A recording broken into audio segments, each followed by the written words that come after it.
السلام علیکم dear students, اپنے جو ہے وہ لیکچر نمبر 2 کے ساتھ آپ کی خدمت میں حاضر ہیں، جس میں آج ہم سبق نمبر 5 جس کا عنوان ہے پرستان کی شہزادی اور جس کے مصنف ہیں اشرف صبوحی، اس کا ہم جو ہے وہ سبق کا خلاصہ بیان کریں گے۔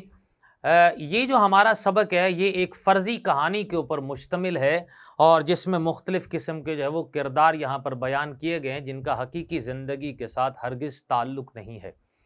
کہانی کچھ اس طرح سے ہے کہ اشرف صبوحی نے یہ بیان کیا ہے کہ سیدانی بی کا ایک وقت میں بہت بڑا دورہ تھا، یعنی کہ اس کے جوانی کے بارے میں بات کرتے ہیں کہ قلعے کی اچھی مغلانیاں اس کے سامنے، یعنی کہ جو کپڑے سینے والی جو خواتین ہیں وہ کان پکڑتی تھیں، یعنی کہ یہ ان کو مات دے جاتی تھیں، اور شہر کی بیگمات میں بھی ان کے ہنر کی دھاک تھی، سب انہیں سر آنکھوں پر بٹھاتے تھے۔ آج پالکی چلی آ رہی ہے کہ بڑی سرکار نے بلایا ہے، کل ڈولی کھڑی ہوئی ہے کہ نواب سلطان جہاں بیگم نے یاد کیا ہے، اس لیے نہ رات کو فرصت ہے اور نہ دن کو چین، اور سنا ہے کہ نہایت شریف گھرانے کی بیٹی تھی اور ابھی کوئی برس کی تھی، یعنی کہ دن کی بیاہی بیوہ ہو گئی۔ اسی زمانے میں دوسری شادی جو ہے اس کو کرنا عیب سمجھا جاتا تھا، تو سیدانی بی نے بھی جو ہے وہ شادی نہیں کی اور اسی لیے مغلانی کا پیشہ جو ہے اس کو اختیار کیا۔ ہنرمندی کی بدولت جو ہے وہ ساری جوانی جو ہے اس کو گزار دیا، اور جوانی تو عزت و آبرو سے کٹ گئی، لیکن عمر کے آخری حصے کے اندر جو ہے بہت زیادہ پریشانی میں گزری، اس لیے کہ جوانی کے اندر جو کمایا وہ سب جو ہے وہ لگا دیا، اور بڑھاپے نے جب دبایا تو اس وقت جو ہے وہ طاقت جو ہے وہ دغا دے گئی اور آنکھیں کھلی تو دوسروں کے سہارے زندگی کے دنوں کو پورا کرنا پڑ گیا۔ اسی لیے ایک گھر کے اندر جو ہے ان کو رہنے کی جو ہے وہ جگہ ملی، اور صبح نماز پڑھ کر جہاں بچوں کو لے کر بیٹھ جاتی، قرآن شریف پڑھاتی، نصیحتیں کرتی، اور عشاء کی نماز سے فارغ ہو کر مختلف قسم کی مزے کی کہانیاں سناتی، اور بچوں کو ان کہانیوں کی وجہ سے انہوں نے اپنا گرویدہ کر لیا تھا۔ ایک دن سیدانی بی کے پاس بچے بیٹھے تھے اور سردیوں کی رات تھی کہ کسی نے پوچھا کہ سیدانی بی، لوگ کہتے ہیں کہ تمہیں بھی پرستان کے بادشاہ کو کوئی آدمی پرستان لے گیا تھا۔ تو سیدانی نے کہا کہ ہاں سچ ہے، بلکہ کئی دفعہ جنوں اور پریوں نے بھی مجھے بلایا ہے۔ تو پہلی دفعہ وہ مجھے دھوکے میں لے گئے، جب بھید کھلا تو میں بہت زیادہ خوفزدہ ہوئی تھی۔ اب یہاں سے سیدانی بھی ایک پہلی فرضی کہانی اس کو یہاں بیان کرتے ہوئے یہ کہہ رہی ہیں کہ ہاں سچ ہے، اور میر صاحب کی بیوی نے کہا کہ کچھ ہمیں بھی وہاں کا حال سناؤ۔ تو سیدانی بھی ان کے کہنے پر پرستان کی شہزادی کا جو ہے حال سناتی ہیں کہ جی وہ پرستان کی شہزادی کے جوڑے ٹانکنے گئی تھی، اور دوسری پریوں نے بھی منتیں کی کہ سیدانی جی یہاں رہ جاؤ، دنیا میں تمہارا کون ہے، مگر میں نے ان کی بات ہرگز نہیں مانی اور واپس لوٹ آئی۔ سیدانی بھی یہاں بتاتی ہیں کہ بیگم صاحبہ، یہ وہ دن تھے جب نواب اعظم الدولہ بہادر کی اکلوتی بیٹی کے بیاہ کی تیاریاں ہو رہی تھیں اور مارا مار جوڑے جو ہے وہ سل رہے تھے۔ دن کو میں کام کرتی تھی، شام کو گھر چلی جاتی تھی، حتیٰ کہ نہائے ہوئے کتنے دن ہو گئے تھے، سو ماما نے بونٹ پلاؤ بنوایا، اتنے میں جھٹ پٹا ہو گیا۔ پلاؤ دم پر تھا کہ کسی نے آواز دی کہ سیدانی جی کو سرکار نے یاد کیا ہے، اور اس کے لیے پالکی بھیجی۔ فوراً آنے کا کہا ہے۔ نواب صاحب کا محل زیادہ دور نہیں تھا، جب دیر ہو گئی تو پریشان ہوئی، بدن میں سنسنی آنے لگی، ہاتھ پاؤں ٹھنڈے ہو گئے، اور پوچھا ہمت کر کے کہ اے کمبختو، منہ سے تو پھوٹو، کہاں لے جاؤ گے؟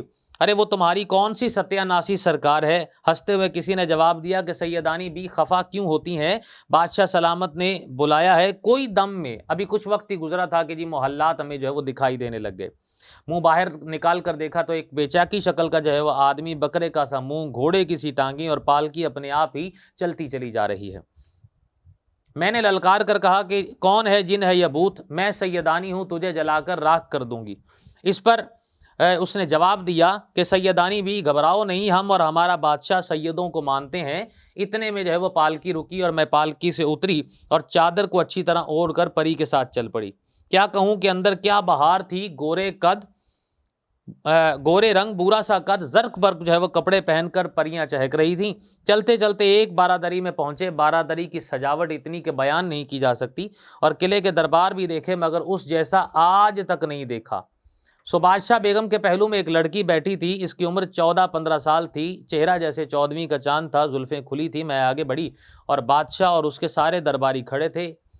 بادشاہ فرمانے لگے، سیدانی بھی تم تو جانتی ہو کہ تو ہمارے ہاں تمہاری ذات سید کی کتنی عزت ہے۔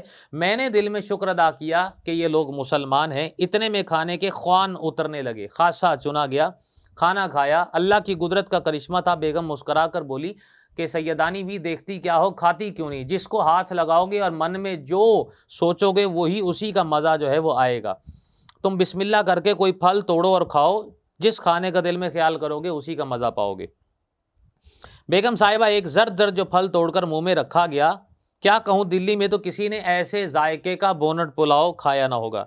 پانی کو نہ پوچھو، ایسا میٹھا، ایسا معطر، ایسا سفید پانی تو نہ تھا، نہ جانے کیا چیز تھی، ساتھ ہی پان کا خیال بھی آیا۔ اب جو پتا توڑتی ہوں تو پان کی خوشبو منہ میں، اور جو رکھا تو یہ معلوم ہوا کہ عطر دان میں رکھی ہوئی گلوری گلے میں آ گئی ہو۔ کھانے کے بعد زمرد پری نے حکم دیا کہ شہزادی کے کپڑے لاؤ، سو کشتیوں پر کشتیاں اور تھان پر تھان آنے لگ گئے۔ کپڑوں اور گوٹا کناری کو دیکھ کر میری تو عقل جاتی رہی۔ بادشاہ کی بیگم بولی کہ سیدانی بھی اب تم اپنا ہنر دکھاؤ، کیونکہ ہم نے تمہاری بہت تعریف سنی ہے۔ میں نے کہا صبح ہو لینے دو۔ وہ ہنس کے بولی کہ یہاں پر دن اور رات نہیں ہوتے بلکہ ایک سا ہی موسم رہتا ہے۔ ہمارا مشغلہ 8 پہر سیر سپاٹے ہے۔ پہلے ہی جوڑے میں واہ واہ ہو گئی۔ شہزادی کا چہرہ کھل اٹھا۔ وہاں دونوں کا حساب نہ تھا۔ اگر یہاں اتنا کام کرتی، خدا جھوٹ نہ بلوائے، میرے اکیلے ہاتھ پر 1 سال سے کم نہ لگتا۔ آخر جب سارا کام ختم ہو گیا تو میں نے جانے کی اجازت مانگی۔ سرکار کو شہزادی کی شادی اور شہزادی کو یہ جوڑے پہننے مبارک ہوں۔ اب لونڈی کو رخصت کیجیے۔ تو بیگم صاحبہ بولی ہمارا جی چاہتا ہے کہ تم شہزادی کی شادی کو دیکھ کر جاؤ۔ میں نے جانے کی ضد کی، شہزادی کی آنکھوں میں آنسو آ گئے۔ مجھے تحفے دے کر اور پالکی میں بٹھا کر رخصت کیا۔ کچھ کنکر اور پتھر تحفے میں دیے گئے۔ میں نے ایک ایک کر کے پردے کی جھری میں سے پھینکنے شروع کر دیے۔ گھر پہنچی تو کچھ بچ گئے، جنہیں میں کنکر سمجھ رہی تھی وہ جواہرات نکلے۔ بڑے بڑے تو سب میں نے پھینک دیے، 2-4 ننھے منھے سے باقی بچے۔ سر پیٹ لیا، لیکن اب پچھتائے کیا ہوت جب چڑیاں چگ گئی کھیت۔ تو گھر میں پہنچی تو بونٹ پلاؤ جیسا چھوڑ کر گئی تھی ویسا دم پر لگا ہوا تھا۔ تو سیدانی بی کے بارے میں جو ہے ہمارے پاس اشرف صبوحی نے جو ہے اس کے کردار سے ایسی جو کہانی ہے جو کہ بہت فرضی ہے، جس کا حقیقی دنیا کے ساتھ کوئی تعلق نہیں ہے، لیکن اس کے اندر دلچسپی اس طرح سے ہے کہ پڑھتے ہوئے بچوں کے دل کے اندر اور زیادہ پڑھنے کی دلچسپی جو ہے یہ پیدا ہو جاتی ہے۔ تو اشرف صبوحی نے اس طرح کی متعدد جو ہے فرضی جو ہے وہ کہانیوں کو لکھا ہے بچوں میں دلچسپی کو پیدا کرنے کے لیے۔ تو پرستان کی شہزادی کی یہ فرضی کہانی ہماری جو ہے وہ یہاں اپنے اختتام کو پہنچتی ہے۔ اپنے لیکچر میں اگلے میں ہم اس کی مکمل مشق جو ہے وہ آپ کے سامنے حل کریں گے۔